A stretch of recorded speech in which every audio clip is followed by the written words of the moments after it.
tokko ani kan Waaqayyooti in jedha. Inni kaan immoo Yaaqoobiin ofiin waama. Kan biraas ani kan Waaqayyooti in jedha. Harka isaa irratti in caafa, Israa'eliinittis in moggaafama jedhee ameen. Macaafa qulqulluu kana keessatti mata duree akkas jedhu galgala kanatti kennee waliin ilaallu. Isaayyaas 44 lakkoofsa 1-5 kan waliin ilaallu kana keessatti mata duree akkas jedhu tokkoon itti ilaallee waliin ilaalla. Waaqayyo abdii keeti. Mee jalqabuma kanaan nama si bira jiru qabadhuuti Waaqayyo abdii kee jedhaame. Waaqayyo abdii keeti. Haleluuyaa. Namni addunyaa kana irratti waan baay'ee abdata, waan baay'ee irratti ija isaa kaa'ata. Daawit akkas jedha, ija koo gara gaarotaatti ol fudhadhe gargaarsi koo achi naa dhufa jedhee duruu achi miteedha. Har'a lafa sii ta'u, lafa gargaarsi dhugaan sii dhufu, abdii keessa dhugaasa ta'e Waaqayyo galgala kana akkasiin jedha. Ani abdii keessa siin jedha. Ilaa sabaa sirtan nana galgala kana waa tokko isinitti hima. Waaqayyo abdii keeti. Ammas nama si bira jirutti jabeessi dubbadhu Waaqayyo abdii kee jedhaame. Waaqayyo abdii keeti. Haleluuyaa. Namoonni waan baay'ee abdatanii waan baay'eetti abdii isaanii kutatu. Waan baay'ee abdatanii waan baay'eetti abdii isaanii cita. Kanarraa kan ka'e namoonni baay'een gara dudduuba isaanii deebi'u. Fakkeenyaaf warra karaa Emaa'us irra deeman yoo ilaaltanii Yesuus Kiristoos duukaa deemaa turaniiru. Haa ta'u malee guyyaa tokko garuu Yesuus Kiristoos gaafa inni biraa jiru akkas godhani deemanii sokkan dubbicharra yaada isaanii sagalee Waaqayyoo irra sababii irratti hundeessineef deebi'anii sokkan abdii isaanii kutan abdii isaan godhatan Israa'eliin bilisummaa baasa. Israa'eliin dura harka garbummaa Baabiloonii yookiin immoo harka yeroo sana warra Roomaa jalaa baasan sababii addataniif Yesuusin duukaa deemaa turan. Haa ta'u malee utuun isaan hambaasii Yesuus dura. Gaafa Yesuus duu karaa Emaa'us irra sokkan walitti haasaa maal jedhani sokkan inni nu abdii godhanne nu jalaa du'an dubbichi garuu hin duune. Inni isaan akkaataa isaan itti abdatan sanaan nus har'a akkaataa nu itti abdannu akkaataa nu itti wangeela ilaalleen akkaataa nu itti Waaqayyoon abdannetu addanna. Akkaataa nu itti Waaqayyoon duukaa deemnu akkaataa wangeelli nu barsiisan addanna. Kanarraa kan ka'e namoonni abdii isaanii kutatu. Har'a galgala kana waa tokko si dubbatan Waaqayyo abdii keessa jiraataadha. Haalli baay'een si buusuu danda'a, wanti baay'een si dhiisee sokkuu danda'a. Yeroo Iyyoobii qabeenyaan isaarraa dhume, qaamni isaarraa harca'e, bareedinni isaarraa harca'e, mucaan isaa dhiisee sokkete, qabeenyaan isaa dhiisee sokke, haati manaan isaa dhumarratti akkas jette Waaqayyoon kana dhiisee sokkena Iyyoo dhiisee sokkolle. Inni abdii kooti jedhe. Ni harka kee mirgaa kaasi meemma Waaqayyo abdii kooti jedhame. Ani galgala kana waa tokko si dubbata Waaqayyo abdii namoota baay'ee hin haaressa. Namooti namatti abdii kutatan, namooti haalatti abdii kutatan, namooti hojiitti abdii kutatan, namooti tajaajilatti abdii kutatan, namooti haala adda addaatti abdii kutatan galgala kana misiraachoon sitti hima. Isa abdii guutuu qabu tokko, isa abdii guutuu hirka jiru tokko Waaqayyo galgala kana abdii keeti. Kanaaf egaa Yaaqoobitti kan siree dubbata yaa Yaaqoob garbicha koo yaa Israa'el isaan fo'adhee meedha dhagaye waan sitti dubbadhaa jedheetu dubbii afaan tokko ni ilaalla. Waaqayyo jalqaba irratti gaafa dubbatu akkas jedheetu haasa'a. Iddoo kanatti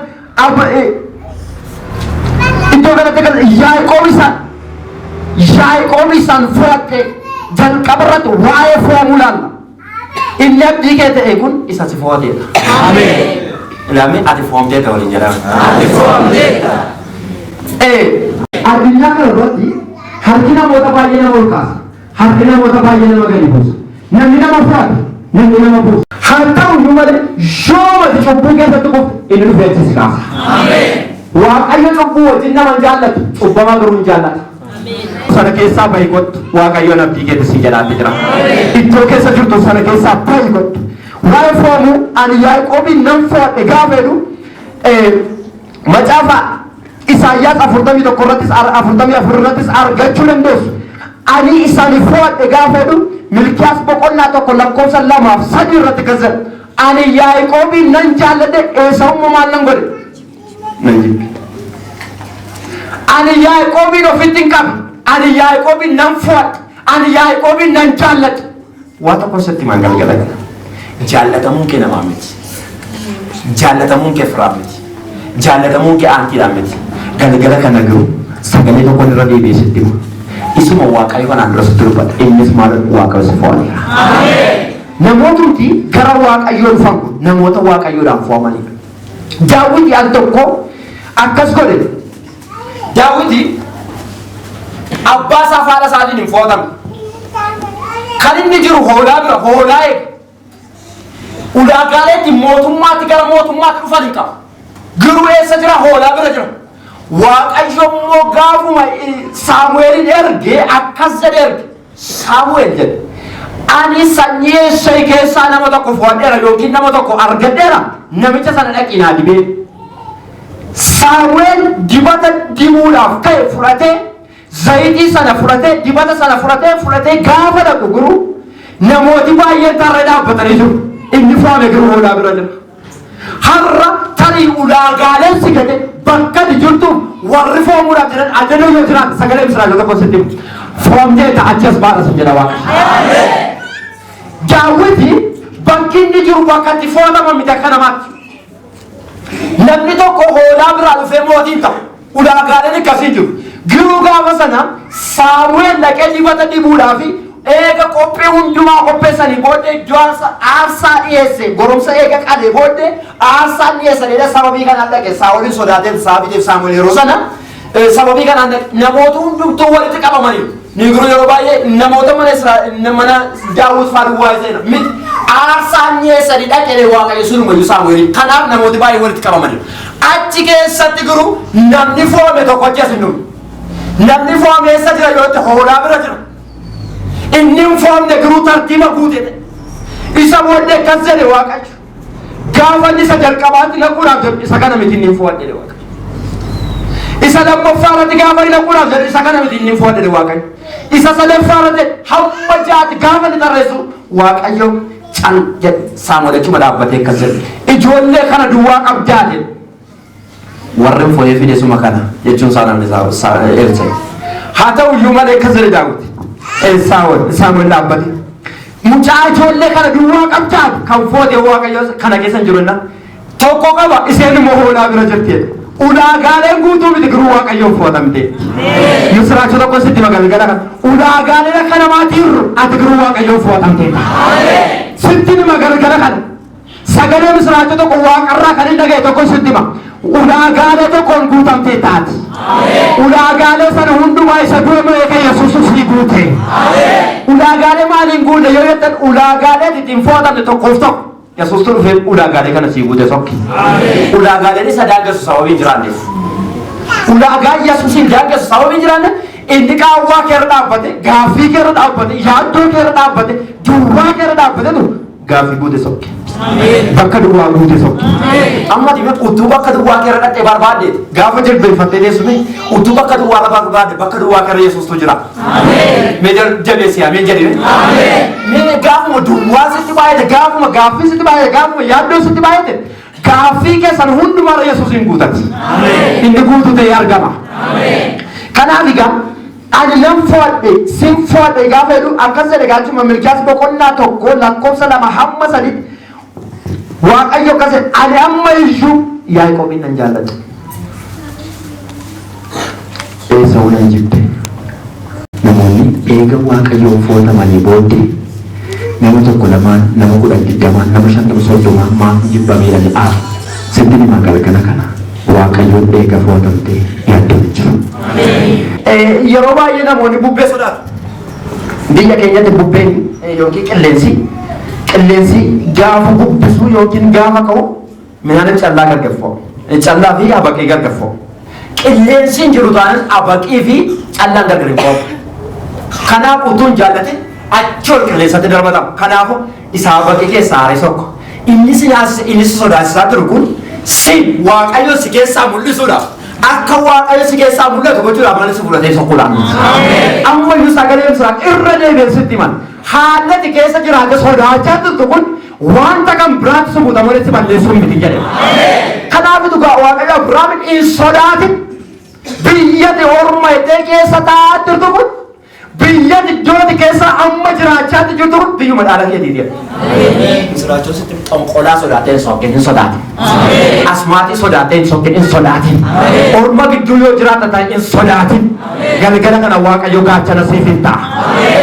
Kanaan isa lammaffaa irratti Abrahaam maal sodaata yoo jedhe isa lammaffaa irratti Abrahaam sabuma naannoo sanaa sodaata. Bor eenyutu na dhaalaa Abrahaam. Amma namoonni baay'een bor akkamittiin jiraata? Bor maalin ta'a? Bor seenaan koo kam ta'a? Bor an maalin ta'a? Bor dhalli koo maal ta'a? Bor deemsi koo maal ta'a? Bor guddinni koo maal ta'a? Waa tokko sitti magaalaa jala mura sitti Waaqayyo abdii kee borii kee Waaqayyo darbee. Kanaaf egaa Waaqayyo asirra dhaabbatee hin sodaatin. Isa lammaffaa eenyuudhaan hin sodaatin yoo jedhe yoo jedhan Iyyaasuudhaan hin sodaatin. Iyyaasuu boqonnaa tokko lakkoofsa 9 yoo jedhan ilaaltani Iyyaasuu jedhe Waaqayyo.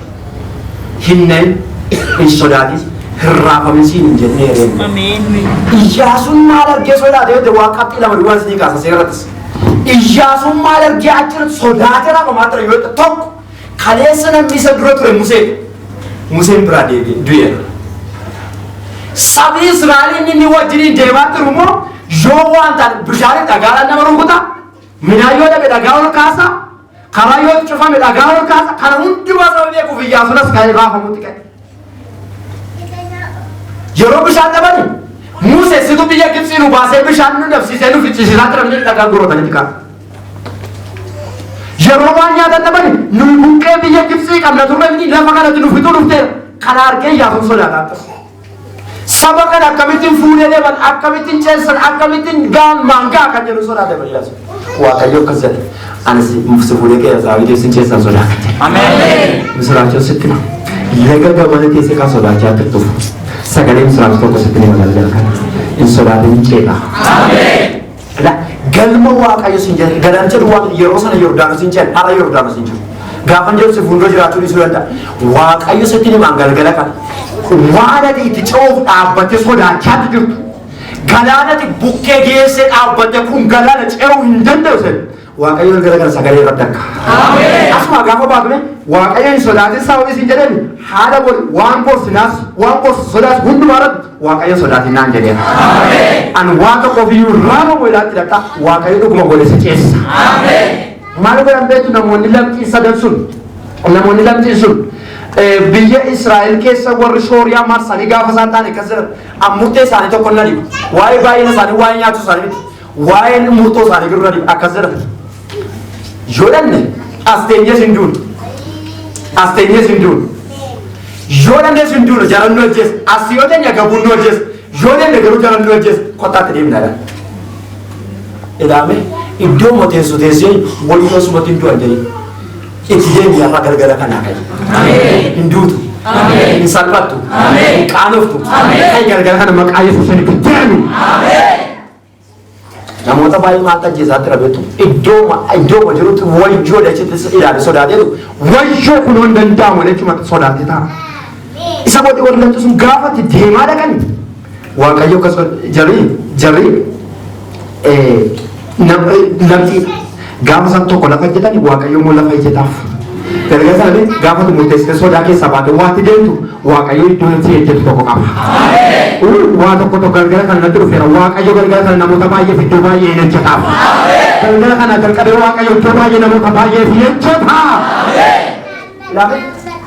Lafa ejjetsee socho'uu dide galgala kana Waaqayyo siif ejjetee jedheman naasisuu isaatiif si dura hin darba. Harka kee mirgaa kaasi. Galgala kana jalqabee Waaqayyo sodaachisuudhaan namoota baay'ee dura hin darba. Gaafa biiroo baay'ee nuti Waaqayyo sodaachisuudhaan si dura hin darba. Naasisuu Waaqayyo galgala kana jalqabee si dura darbeera.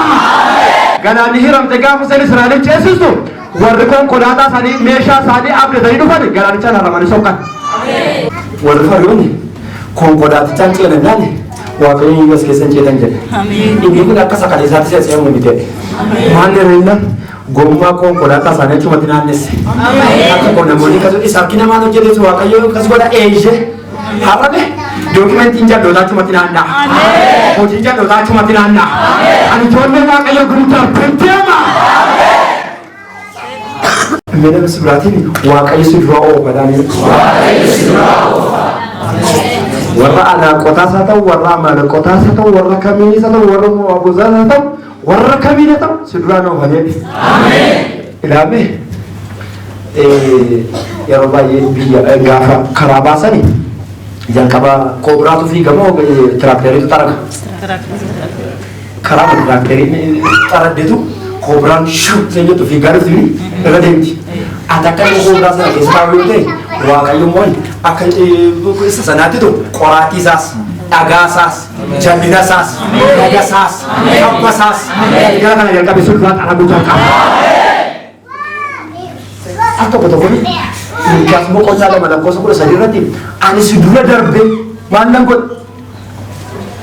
sedura darbe bal jangan pada yang ini sedura darbe coba jangan sama sama itu ati mau margo te na duka buta namun ni bayar malik ni dalam beta bal wakai sudah sabsun raja tu bal wakai sudah balun raja tu fitnah kata namun no fitnah kata baras ada butuh terakat warai bayar warru wakai itu dalam sang guru karaban marga harraja kabe waaqayyo anak diget sinjariya inyak diget sinjari kun moy galgala kana jar kabe waso duraan taaka isat sodaate rafam tusan isat sodaate idini nyata ma tusan waaqayyo galgala kana jar kabe taaka kana diga ijasu diga isa kana sodaate rawa waaqayyo kana en sodaate ni yaso wanda mo to mina amin je besmi ne masbrat en sodaate sinjari waaqayyo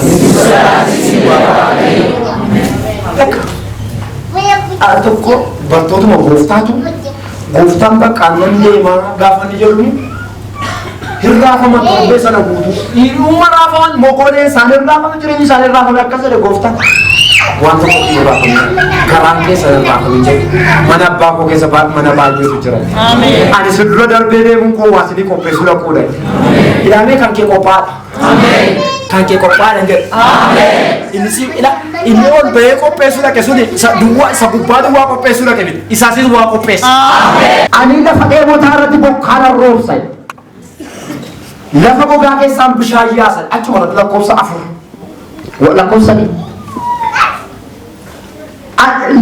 la ko sani ani lafa de motor di bawah road lafa ko ga ke sam bishan la lulas ani sanyi ke rat afura ko ijolle kerati e bakone mangalas amen jirenya ke fatuma bitene go ni chokola chunja kaba jirenya hundu ma dunar khatti ko ke khanko walle khanko gudde churi de khanko achmatale khanko rin kuda namaje nu sagale misra chokaba wa ayu harale kare jirenya ke na sunja kaba amen jirenya ke akali jirenya ke kapikelu jirenya ke akagudde wa ayu verga kana kare hunko anjere ma amen inni tokko ani kani wa kayo tinjala ini kan mo yai kobi ofru am ini kan branes ani kan waaqayyo tinja harka sare ratti incafatu israelit ismina gafa mo jate parake dage sati namni ka e sore sabe kama to koyote namo dija kaba e mi to wa inni frapoti inni suma poti inna dala poti inna kaka poti dija kaba to wa kana bodde ko sagale ko sara bimbata